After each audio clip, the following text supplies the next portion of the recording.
అంటే ఇప్పుడు ఈ కాంగ్రెస్ ప్రభుత్వం అనేది ఇచ్చిన హామీలు నిజంగానే అటకెక్కేసిందని మీరు అంటారా? అంతే కదా. ఇప్పుడు ఎక్కడ ఇచ్చింది చెప్పండి? షాదీ ముబారక్ అన్నాడు, కళ్యాణ లక్ష్మి అన్నాడు, 1,110 అన్నాడు. దాని తర్వాత బంగారం అనేది బంగారం ఇచ్చారు. ఎంతమందికి ఇచ్చారు? సరే, బంగారం విషయం పక్క పెట్టండి. అదే మహిళలకు ఫ్రీ బస్ ఇచ్చారు కదా. 2,500 వాళ్ళు అడిగారా? మహిళలకు ఏం చెప్పారు? ఎలక్షన్ ముందు 2,500 అమ్మ ఆడపడుచు 18 సంవత్సరాలు అడిగినరా మాకు ఈ పథకం కావాలని. మరి ఎందుకు ఇచ్చారు? ప్రజల కోసం ఇచ్చారు. ప్రజలకు ఏం కావాలో తెలుసుకోవాలి అనేది ప్రజల కోసం ప్రజలకు ఏం కావాలని చెప్పి ప్రజలకు ఇచ్చారు. ప్రజలకు ఏం కావాలని ప్రభుత్వం నిర్ణయిస్తుంది. ప్రజలు అడిగితే ఇంతకుముందు 10,000 కేసీఆర్ వచ్చి అడిగిందా ఎవరన్నా? అయ్యా మాకు ఇది కావాలి కదా. మేము కూడా ప్రజల కోసమే పథకాలు ఇచ్చాము.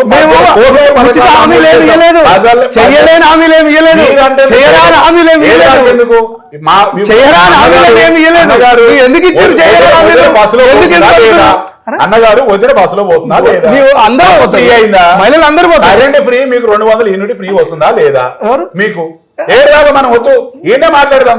మీకు వస్తుందా లేదా? అందరికి వస్తుంది. ఇప్పుడు అర్హులైన అందరికి ఇస్తారు. అన్నగారు నా విషయం అర్హులైన పేదలకి అది 100% ప్రజలకు తీసుకెళ్లి మేము అన్నాయి కాకుండా కూడా ఇంకా అభివృద్ధి పథకాలు ఏది ఉన్నా కూడా మేము ఖచ్చితంగా ముందు తీసుకెళ్తాం. వీళ్ళలేకే కాదు కదండి, మీరు ప్రజల కోసమే మేము హామీలు ఇచ్చామన్నారు. ఎన్ని ఇచ్చారు చెప్పండి? 18 గంటలు ఎన్ని ఇచ్చారు? రమేష్ గారు చెప్తున్నారు కదా, ఎన్ని ఇచ్చారు? ప్రజలకు కాంగ్రెస్ పార్టీ హామీలు ఇచ్చిన హామీలను ఖచ్చితంగా ఎన్ని ఇచ్చారు? ఎన్ని హామీలు ఇచ్చారు? ఎన్ని నెరవేర్చారు? 6 ఇచ్చినాము. 6 ఇచ్చారు, నెరవేర్చారు 6. ఇప్పుడు 3 పథకాలు 4 అయినాయి. ఎలక్షన్ ముందు ఏం చెప్పారు? ఎలక్షన్ ముందు ఏం చెప్పారు? 100 రోజుల్లో చేస్తామన్నారు. ఎవరైనా చెప్పారా? ఎవరైనా అడిగారా? ప్రజలు వచ్చి మిమ్మల్ని అడిగారా? అయ్యా నువ్వు చేయమని అడిగారా? అంటే ఇప్పుడు కాంగ్రెస్ పార్టీ ఇచ్చిన హామీలు ఏం చేయలేదు అని మీరు అంటారా? ఇప్పుడు అంతే కదా, తప్పించుకోవడం కోసం ఏమనంటే ప్రజానంలో లేదు, డబ్బు లేదు, పరిపాలన చేత కాదు, చేత కాక ఇవన్నీ కదా. ఎవరన్నారు? మీ మంత్రి మీ సీఎం గారే. మా మంత్రి మా సీఎం గారు మేము అనలేదు. ఒకరికొకరికి సుతే లేదు. సూతిమతి మీలాగా మీకు లేదు. ఇదే చెప్తున్నాయి. ఫస్ట్ టిఆర్ఎస్ ప్రభుత్వం లాగా అందరూ తాళాలు వేసుకొని సీఎం లోపల తీసుకురాడు. మాది ప్రజా పాలన, మంత్రిగా ముఖ్యమంత్రి సంబంధించి విషయాలు ఎవరైనా మాట్లాడతారు. ముఖ్యమంత్రి చెప్తే మంత్రులు తెలంగాణ రాష్ట్రం గురించి మాట్లాడుతున్నా అంటే అది నా పార్టీ మా యొక్క ఇచ్చిన గౌరవం. మీలాగా తాళాలేసి ఇదే మాట్లాడాలి, ఇదే ఉండాలి, మాకు ఆ శిష్టాలు ఉండవు. ఈ రోజు కూడా తెలంగాణ రాష్ట్రంలో హరీష్ రావు గాని, కేటీఆర్ గాని, కవిత గాని మాట్లాడుతున్నారు. మరి తజ్మా వాళ్ళందరూ ఎందుకు మాట్లాడలేదు? వాళ్ళు కూడా టీఆర్ఎస్ నాయకులే కదా. ఇప్పుడు సంవత్సరాలు అవుతుంది కదా. సంవత్సరాల నుంచి మాట్లాడుతున్న 6 నెలలు ఎవరు లేరండి. 6 నెలల తర్వాతనే కేటీఆర్, హరీష్ రావు, తర్వాత కవిత మొన్న జైలు నుంచి వచ్చినాక స్టార్ట్ చేశారు. మరి తజ్మా మినిస్టర్లు ఎక్కడ బాయ్, ఎమ్మెల్యేలు ఎక్కడ బాయ్, ఎమ్మెల్సీ వాళ్ళు ఎందుకు మాట్లాడలేదు? దొంగలు కాబట్టి మాట్లాడలేదు. వాళ్ళకి తెలుసు టిఆర్ఎస్ ప్రభుత్వం తెలంగాణ రాష్ట్రాన్ని బస్టు పట్టించింది, తెలంగాణ ప్రజల్ని మోసం చేసింది కాబట్టి తజ్మా వాళ్ళు ఎవరు కూడా మాట్లాడలేదు. వీళ్ళు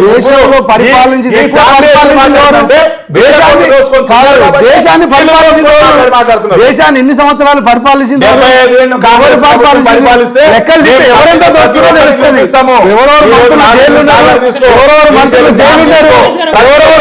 జైలున్నారు, ఎవరెవరు ఎక్కడున్నారు? కాంగ్రెస్ పార్టీ యొక్క చరిత్ర చూస్తే తెలుస్తుంది. దేశంలో ఉన్నారు మరి దోసుకుల గురించి చెప్తున్నా. మీ మంత్రులు ఎక్కడున్నారు? దేశంలో పరిపాలించిన 75 సంవత్సరాలు పరిపాలించినటువంటి పెద్ద కాంగ్రెస్ పార్టీ అంటున్నారు కదా. దేశంలో ఎంత మంది జైలుకి వెళ్ళారు? ఈవెన్ పివి నరసింహరావు కూడా తీసుకొని జైలులో పెట్టారు కదా. ఎందుకు? దోసుకొని తిన్నందుక? మరి కుంభకోణం కాదు కదా. ఆ రోజు కోసం ఏదైతే చేస్తే ఎవరిది పెట్టారు? రాజీవ్ గాంధీ కుంభకోణం ఎక్కడ పోయింది? ఈ రోజు కుంభకోణాలు ఎవరు చేశారు? దేశంలో కుంభకోణాలను ఎవరు చేశారు? కుంభకోణాలను ఎవరు చేశారు? దేశంలో పరిపాలించిన 75 సంవత్సరాలు. 70 సంవత్సరాలు కుంభకోణం చేసిన పార్టీ కాంగ్రెస్ పార్టీ అని మీరు అంటారా? 100% కదా. ఏ విధంగా చేసిన అన్ని కుంభకోణాలు తీసుకుంటా నేను చెప్తా. ఇప్పుడు రాజీవ్ గాంధీ బోఫోర్స్ కుంభకోణమే కదా.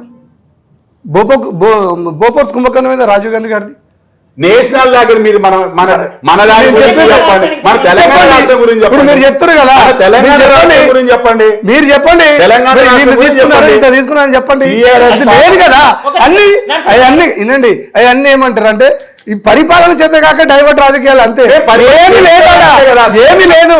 పరిపాలన చేస్తుంటేనే డబ్బులో రాలేసి ఇట్లా ఊపడం. పరిపాలన ఎక్కడ డబ్బులో రాలేసి ఇట్లా కాంగ్రెస్ పార్టీ ముందంజలో పోతే నేను చెప్పండి, ఇగో మీకంటే better పరిపాలన చేసిన, మీకంటే మంచి సంక్షేమ పథకాలు మీకంటే ఒక టీఆర్ఎస్ పార్టీ కంటే మంచి సంక్షేమ పథకాలను మీకు అందించామని ఒక్కటి చెప్పండి. మేము 365 పథకాలు ఇచ్చాము.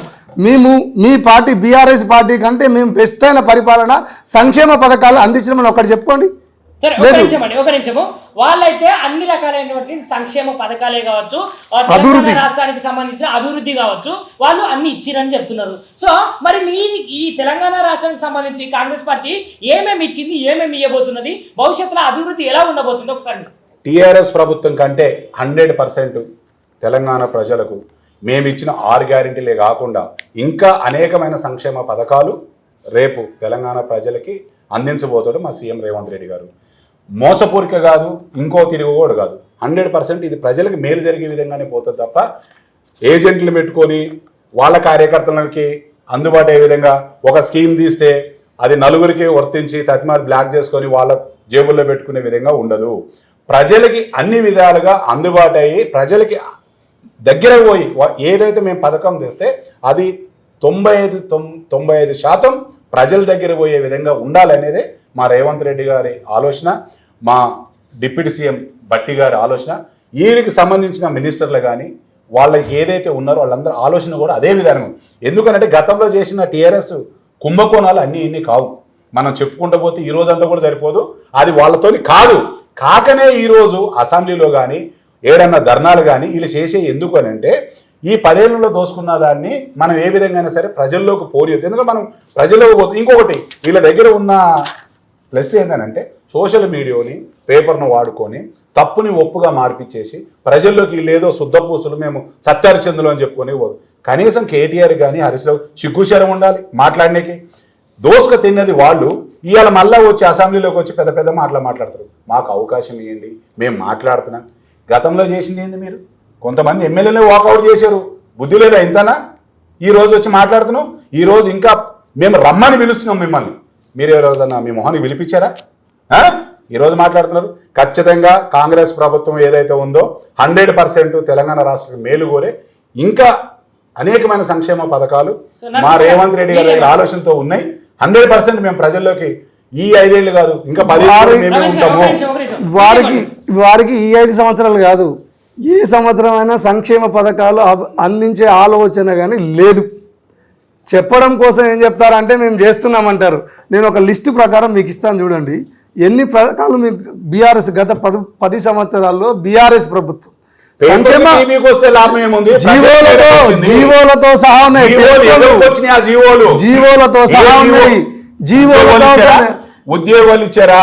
మీరు ఎన్ని ఇచ్చారు చెప్పండి? కాంగ్రెస్ పార్టీ ఎన్ని ఇచ్చారు? కాంగ్రెస్ పార్టీ ఉద్యోగాలు ఎవరు ఇచ్చారు? ఎప్పుడు ఇచ్చారు?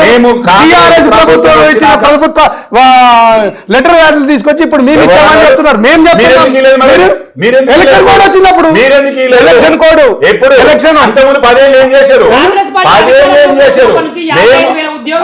బీఆర్ఎస్ ప్రభుత్వం చేసిన ఉద్యోగాలే, బీఆర్ఎస్ ప్రభుత్వం చేసిన ఐడెంటిఫై చేసిన ఉద్యోగాలే. వీళ్ళు చేసిన అన్ని పూస ఏది లేదు, మాటలే ఇచ్చారని చెప్పి సిగ్గునే ఉండాలి. మీకు సిగ్గు లేదు. చెప్పుకుంటారు మీరు.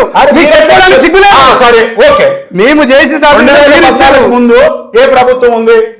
మేము చేసిన దాని పేరు చెప్పుకుంటున్న మాటనే 2014 ముందు ఏ ప్రభుత్వం ఉంది తెలంగాణ రాష్ట్రంలో? ఏ ప్రభుత్వం?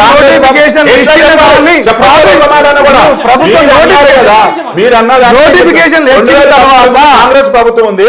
ఏదైతే నిధులు కానీ నీళ్లు కానీ అవన్నీ కూడా కాంగ్రెస్ ప్రభుత్వం తెలంగాణ రాష్ట్రానికి తీసుకొచ్చి పెడితే 14లో కేసీఆర్ వచ్చి కాలువలు నేనే తెచ్చినా, మా పథకం మార్చి మిషన్ భగీరథ పెట్టినా అని పెట్టుకుని మరి మీకు సిగ్గుశరం లేదా? మరి ఇప్పుడు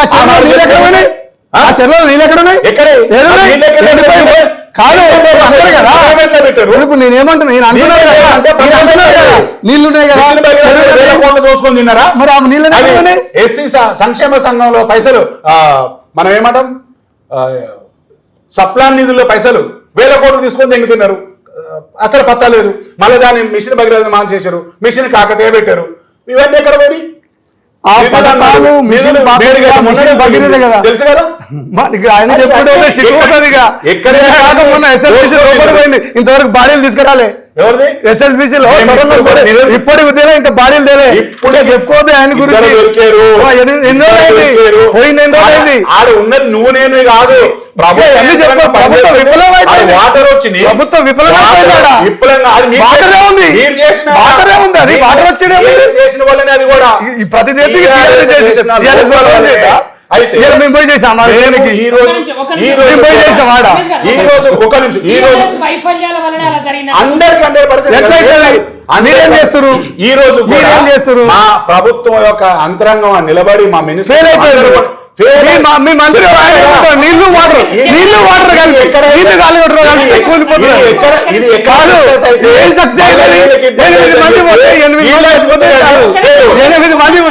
తీసుకొచ్చే దిక్కులేదు మన కొండగట్టు దగ్గర బస్సు కూలి 60 మంది చనిపోయారు బస్సు పడి కనీసం మినిస్టర్ పోయిందా మంత్రి పోయిందా సీఎం పోయినా సిగ్గుచరం లేకుండా మళ్ళీ అంటారు వీళ్ళు ఫెయిల్యూర్ అని మంత్రి ఇద్దరు మంత్రులాడ రాత్రులు పగలు ఉండి మాట్లాడారు తెలుసు జనాలందరికీ మీరు మాటలు కాదు తెలుసు ఏ ఒక్కరిని పట్టించుకొని నాయకులు మళ్ళీ మాట్లాడతారు. మీరు ఒక్క నిమిషం ఆగండి. సో నరసింహ గారు అయితే ఎస్ఎల్పిసి వైఫల్యము మీరే చేసిరని చెప్పేసి ఆయన అయితే ఆరోపిస్తున్నారు. ఒక మాటనైతే మిమ్మల్ని అంటున్నాడు. సో అసలు లోపం అనేది ఎక్కడ జరిగిందంటే వాళ్ళు చేతగాకనే కదా మేము ఎట్లా చేసినాం మేము ప్రభుత్వంలో మేము వాళ్ళు ఉన్నారా ప్రభుత్వ వైఫల్యం కదా అది అధికార యంత్రాంగ లోపం కదా అది మిస్టేకే కదా అది బీఆర్ఎస్ ప్రభుత్వం చేస్తుంది ఇప్పుడు పోయాడా ఏమన్నా తెలివి ఉండాలా మాట్లాడడానికి ఏమన్నా పని ఏం చేస్తున్నాము ఆడ చేసిన ఇంత ముందు ఏం చేశారు సర్వే ఇచ్చారా సర్వే ఉందా ఎవరిది జియాలజీ సర్వే ఉందా అన్ని సర్వేలు ఉన్నాయి సర్వే ప్రకారం చేస్తేనే కూడా సర్వే ఉందా సర్వే ఉందా బయట పెట్టండి చేయమన్నదా లేదా అనేది కంపల్సరీ ఉంది చేసేది ఏ సర్వే లేకుండా ఏం చేయరు కదా ఒట్టిగా ఒక మంత్రి ఏమో నీళ్లు వాటర్ కలిసి పోతాయి అంటాడు ఒక మంత్రి ఏమో నేను ఇప్పుడే మాట్లాడిన వాళ్ళతోటి ఫుల్ ఫోన్ కలుస్తలేదు వాళ్ళ కుటుంబ సభ్యులతో కలిసిన మాట్లాడతలేదు అంటాడు ఎక్కడ తెలియదు ఒక మంత్రి ఏమో నీళ్లు వాటర్ అంటే రెడ్డి గారు మాట్లాడింది ఒకటే ఒక మంత్రి కోమటిరెడ్డి గారు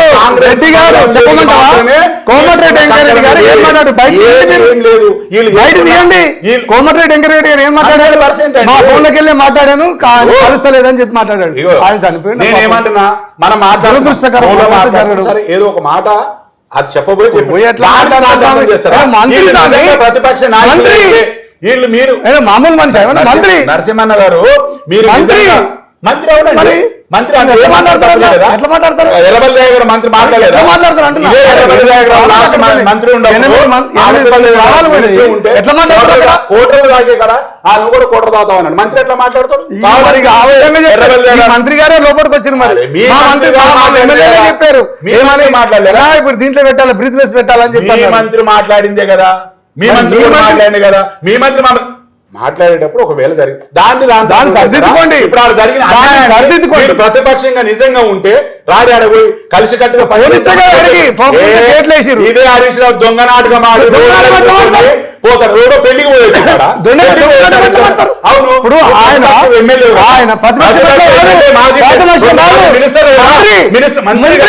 మంత్రి అయినప్పుడు ఇద్దరు ఇద్దరు పోతారా వేరే పెళ్లికి రానిట్లేదని చెప్తారు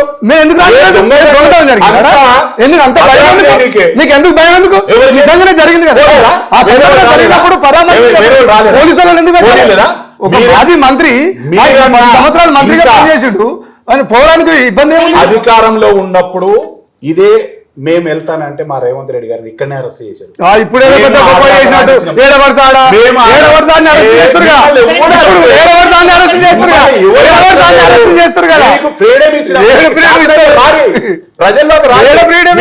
ఒప్పుకోనికి షేర్ చేయరి లైక్ చేయరి సబ్స్క్రైబ్ చేయరి మర్చిపోకుండా గంట సింబల్ అయితే ఒత్తురులా